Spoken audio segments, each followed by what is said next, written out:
Balebabu is different. అంటే జైపూర్ వెళ్ళాం shooting కి, హార్స్ పైన కూర్చోవాలి. నేను ఒక్కదాన్ని అమ్మాయిని, 6 members సార్ వెనకాల బ్యాచ్ లో నేను ఒకదాన్ని అమ్మాయిని. ఎంత ఎండ అంటే నా లైఫ్ లో అంత ఎండ ఎప్పుడు చూడలేదు.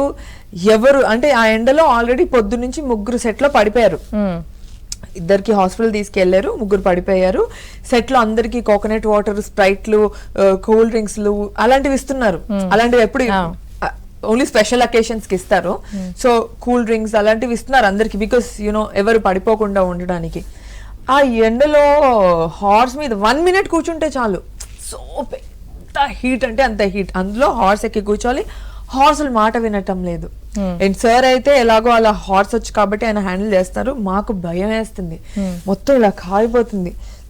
ఎప్పుడెప్పుడు హార్స్ దిగిపోయి ఎప్పుడెప్పుడు లోపల షెడ్కో ఏదో టెంట్ ఉన్నా బాగుండని, క్యారివాన్స్ ఉన్నాయి బట్ ఎక్కడో ఒక దగ్గరికి వెళ్ళిపోవాలి. ఆ టైంలో ఫాస్ట్ గా దిగేసి సార్ వెళ్ళిపోయారు. సార్ తర్వాత మేము దిగి వెళ్తుంటే ఎలారా అన్నారు. సార్ దివి ఇలారా, సార్ సార్ సార్. నాకు సార్ అంటే ఇప్పుడు కూడా భయమే, అదొక భయం ఉండిపోయింది, లైక్ రెస్పెక్ట్ వచ్చిన భయం.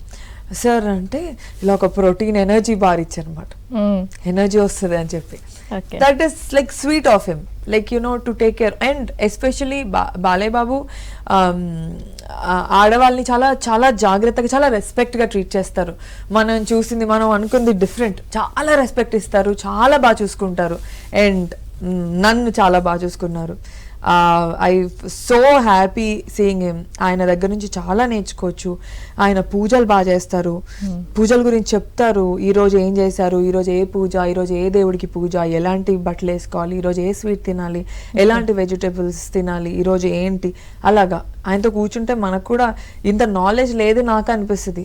His Telugu after him will not be that much Telugu. అంటే అంత తెలుగు కవితలు కానీ, మాట్లాడడం కానీ, ఆ ఫ్లో కానీ, అవేర్నెస్ కానీ ఆయనకి తెలుసున్నంత ఎవరికి తెలియదని నా ఫీలింగ్. నేను బికాస్ అంత విన్నాను కాబట్టి.